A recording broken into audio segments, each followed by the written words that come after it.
Hi, I'm Mark David Gerson. Welcome to Stories and Reflections, where my stories are also yours.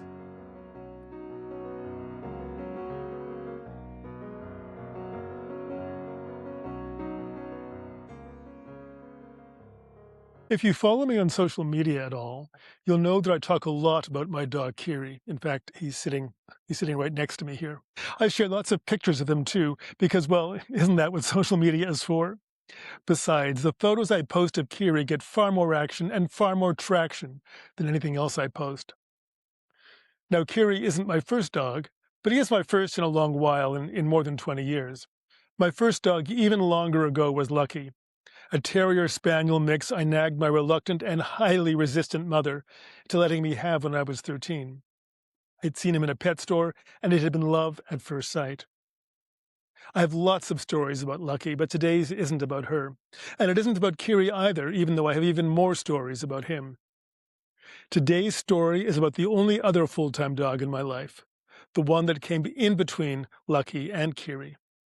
Today's story is about Roxy, mostly because last week was Roxy's 31st birthday, or it would have been if dogs lived to be 31. Unlike Lucky and Kiri, both of whom were intentional additions to my life, Roxy just sort of happened. I was living in Toronto at the time, and it was a few months after I'd returned to the city from Nova Scotia. How I got from Toronto to Nova Scotia and back again is a whole other story. But as it doesn't involve dogs, I'll save it for another time. No, wait. There is a dog element to my Nova Scotia story. It wasn't my dog. It was a neighbor's dog that adopted me during the 3 months I lived in the unlikely-sounding community of Middle East Pubnico in the southwestern part of the province. Every morning, I would pass behind the neighbor's house on my several-mile hike along the trail that had been created along the abandoned rail line that hugged Pubnico Harbor. A few days after I started this morning ritual, a white, raggedy-haired mutt raced down from the back of my neighbor's house to join me. For the first couple of days, he tagged a bit behind me, keeping a wary distance. But by the end of my first week, we were buddies, and he kept a tail-wagging pace alongside me. But back to Toronto and Roxy. I said that Roxy just sort of happened. And in one of the many magical, miracle synchronicities that have so often shown up in my life, often but not exclusively around housing, I was sharing a house with Fred Henderson, the work colleague of a Toronto friend. In the days before Zoom and FaceTime, and the days even before email, Fred and I had connected over the phone while I was still living in Nova Scotia. My friend Sandra Friedman knew that we were both looking for a shared living situation, and he suggested to both of us that we meet up over the phone. Several lengthy phone calls later, Fred and I decided to give it a go. Not as romantic partners, but also not merely as strangers who happened to be sharing a house. We decided that we would live as family, chosen family. I gave him provisional carte blanche to find us a place, which he did, and a month or so later, just after the first snow had dusted the farm fields next to the renovated farmhouse where I was renting an apartment, I hit the road for Toronto. This isn't a story about my life with Fred, so I'll cut ahead a few months to one day in late winter when Fred came home all excited. He had seen a notice taped to the door of the pet supply store around the corner. A 9-month-old Cocker Spaniel needed a new home. The dog wasn't being sold, but Tracy, the stay-at-home mom of 2 young girls, was going back to work full-time, and she didn't think it right for the dog to be left at home alone all day. Not all of that was on the flyer, of course. We would only discover the details once we called about it. And we only called on it after Fred talked me into it. I mentioned in a previous episode about my old pattern of always saying no to opportunities, sometimes multiple times, before I got around to saying yes. Well, this was one of those times. I was doubtful. I was skeptical. After all, with Fred gone all day at work, most of the day-to-day responsibility for Roxy would fall to me. In the end, though, I agreed to at least go out and meet Tracy and Roxy and the 2 kids. I mentioned synchronicity a few minutes ago, and I'm a great believer that when we open our hearts and minds to the signs and symbols that are always showing up to guide us, we can never go wrong. I'd been living that way for only a few years by that point, but I already had plenty of experiences to validate that belief. I was about to have another in Tracy's living room. First, though, Roxy. Roxy was a blonde Cocker Spaniel, small for the breed. Maybe she'd even been the runt of the litter. And maybe she wasn't even purebred because Tracy had no papers for her. Not that papers mattered, she was incredibly cute and hugely affectionate. On its own, that might not have been enough for me. But then Tracy mentioned Roxy's birthday, March 4th. Well, that did it. March 4th was also Fred's birthday.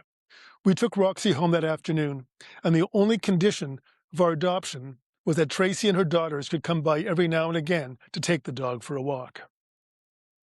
I'm going to share only one story about my time with Roxy while we were still living with Fred. First, though, I have to tell you something about the house that Fred had found for us to rent. The good news is that it was in Forest Hill Village. If you know Toronto at all, you'll know that Forest Hill Village is a very, very nice, very affluent part of the city. And the bad news is that the house Fred found for us clearly predated the area's fancy status. In Canada, we would have called the house on Thelma Avenue semi-detached. In the US, it would have been a duplex, which has a different definition in Canada. But whatever the real estate term you use to describe it, it was funky to the extreme. Our half of the building tilted so badly that if you placed a ball in the middle of the floor, it would race down the sloping floor to the wall. One of the reasons for that was the warren of skunk nests and tunnels that ran underneath the building. In other words, there wasn't a whole lot of solid ground underneath us. One morning, Fred was at work. I was in our tiny postage stamp of a backyard on my back, doing yoga stretches. Roxy was sniffing around the yard. My glasses were back in the house. The fact that my glasses were back in the house is a very important part of the story because I'm very, very nearsighted, and nothing beyond a few inches from my nose is particularly clear. So at one point, no glasses, I looked up and saw Roxy appearing to have a standoff with one of Fred's cats. Fred had two cats, and neither had welcomed Roxy to the family. Quite the reverse, in fact. From the outset, Beauregard and Mr. Mister took great perverse pleasure in taunting naive, mild-mannered Roxy. One day, not long after Roxy joined us, Mr. Mister chased Roxy up her narrow staircase. Up at the top, Beauregard was waiting, and when Roxy got there, he slapped her. Fortunately, with claws retracted. So when I saw Roxy in a standoff with a black and white critter, my seriously myopic vision assumed that the critter was Mr. Mister. When suddenly I realized it wasn't, I leapt up to my feet to scoop up Roxy. Just in time for both of us to get sprayed by the skunk. In case you didn't know this, skunk spray not only stinks, it bleaches, and any piece of clothing it touches can never be deskunked. As for the stink, I returned to the same pet supply store where Fred had seen the rehoming notice and bought skunk shampoo. Here's the problem. April in Toronto can be damp. April showers, right? And damp retains smell, even after countless shower scrubs with skunk shampoo. I had an appointment downtown that afternoon, and when I got on the subway, everyone in the car started looking around, trying to identify the source of the smell. So of course I looked around too, to avoid being identified as the source of that smell. Within a few days, helped by the very short haircuts both Roxy and I got, the skunk smell finally dissipated. I have lots more Roxy stories from that time, but let's skip ahead. 6 months later, in a decision that had nothing to do with either Fred or skunks, I knew, with that intuitive inner knowing I often talk about, that it was time to move on. By then it was clear that Roxy had become more my dog than Fred's, and she came with me. For the next 2.5 years, Roxy and I were inseparable. She moved with me multiple times, and like Kiri today, went pretty much everywhere with me. And when, in June 1997, I felt the call to hit the road with everything I owned jammed into the back of a Dodge Caravan, Roxy was my constant companion. My only companion sometimes. Roxy and I traveled more than 14,000 meandering miles together on an open-ended odyssey that carried us across the U.S.-Canadian border into Minnesota, and then into North and South Dakota, Wyoming, Montana, Idaho, Oregon, California, and Nevada, before finally landing us 3 months later in Arizona. In Sedona, where my life would turn itself, and me, upside down.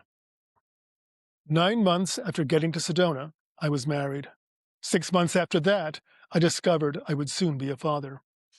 By then, my wife and I had already begun exploring a possible move to Hawaii, and we were pretty clear that we were going to do it. Like so much else in my life and in our married life, it wasn't a logical decision. It was an intuitive one, a powerful call that was hard to ignore. Pregnancy, though, created a certain urgency. We would have to either advance our plans pretty dramatically so my wife could fly without risk, or we would have to wait until the baby was born. We opted to go sooner rather than later. Although Hawaii had eased up its mandatory quarantine for pets by then, the required 30-day lockup would have been terrible for a dog as social as Roxy. Worst, we're going to the Big Island, and the quarantine facility was an airplane ride away in Oahu. Clearly, we couldn't take Roxy with us. At the same time, I didn't see how I could leave her behind. My journal at the time is filled with tearful pleas for a third option, and more than once I threatened to cancel our plans. Each time, though, the same intuition that had got me to agree to adopt Roxy in the first place, and the same intuition that had guided me through the 90 days of travel that had ultimately dropped me in Sedona, insisted that Hawaii was the right next move for us. And in the end, sobbingly, I surrendered. So what about Roxy? As it turned out, Roxy would find her own new home. It was during the final day of our final garage sale. We were selling off pretty much everything because it would have been too expensive to ship anything more than the essentials. Roxy was tied to one of the tables during the sale, and at one point I noticed a young blonde girl on her knees playing with her. Roxy was loving it. When a bit later the girl's mother shared that she'd been thinking about getting their daughter a dog, I mentioned our Roxy predicament. Leia was intrigued. We talked some more. Then I offered to send Roxy over to their house for a day to see how everyone got along. The following weekend, when we pulled up to the Weatherby's Cottonwood house and opened the car door, Roxy shot out and raced across the lawn and up to the house, right up to the front door, as though it had always been her house. This was not normal Roxy behavior. I was startled. I was relieved. I was heartbroken. The visit was a success, and a few days later, and many, many more tears later, I wrote this farewell to Roxy in my journal. Goodbye, Roxy. Thank you for all you have given me and done for me. Thank you for all you have shared with me and taught me. Thank you for all the times you have comforted me and made me laugh, all the times you have reminded me of the joy of simplicity and the simplicity of joy. You have taught me well, and I honor and love you for that. With both joy and sadness in my heart, I release you. I release you from my future, that we may both continue to live in the present. I release you to Savannah, Leia, and Dawn. I release you fully to them, knowing that they will love you as I have, but in their own way, and that you will love them with the fullness you have loved me. I honor you for your journey. I honor you for your love. I honor you for your heart, for your truth, for all that you are. I honor you, love you, and release you. Goodbye, little one. Goodbye, and thank you. All these years later, I still get emotional when I read this. Not surprisingly, our next visit to the Weatherbys was even more difficult. It was a few days before our flight, and we were dropping off Roxy to her new home. As hard as I cried on the drive over, I was inconsolable on the way back.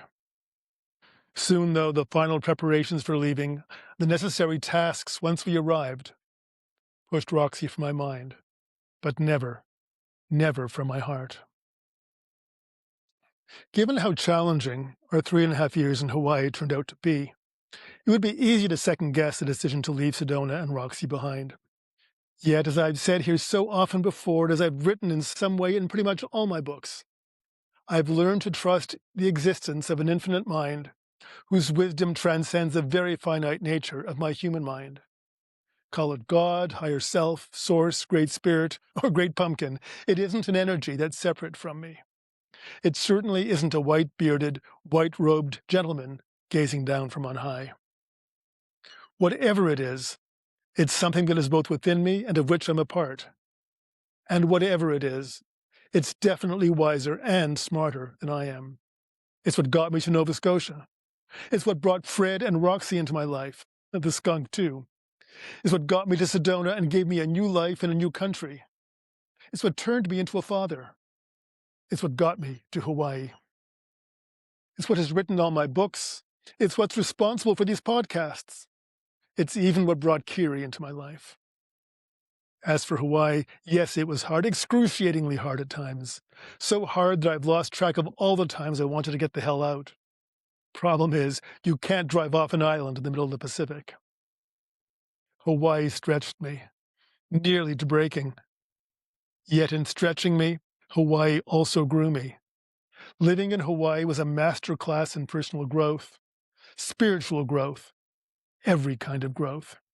Yet by the time it was finally time to leave, I had surrendered to the island's version of tough love. By then, it was nearly as heartbreaking to leave Hawaii as it had been to leave Roxy. In the end, what I know with absolute certainty is that I could not be writing and telling the kinds of stories I now write and tell without that experience, without every experience that infinite mind has presented to me. One of the things I say in all my books, all my courses, and all my workshops for writers is that the story is smarter than we are. Every one of my books and screenplays has proven that to me, multiple times. But you know what? It isn't only true of the stories we write. It's true of the stories we live, with the stories I live.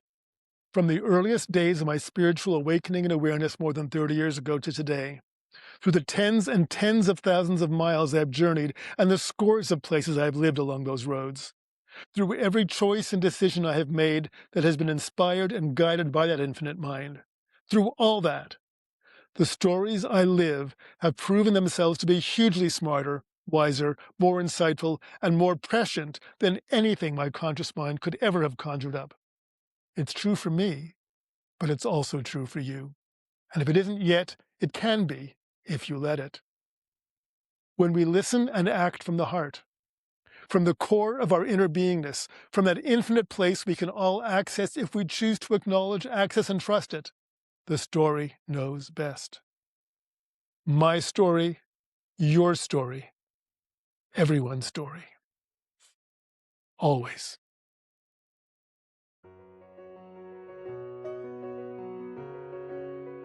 Thanks for joining me for Stories and Reflections today. I hope you found moments in my stories that touched something in yours. If you haven't already, be sure to subscribe so you don't miss future episodes. And for more of my stories and help telling yours, check out my books at markdavidgerson.com or from online booksellers worldwide. Until next time, don't forget that you're a storyteller too, and keep telling your stories.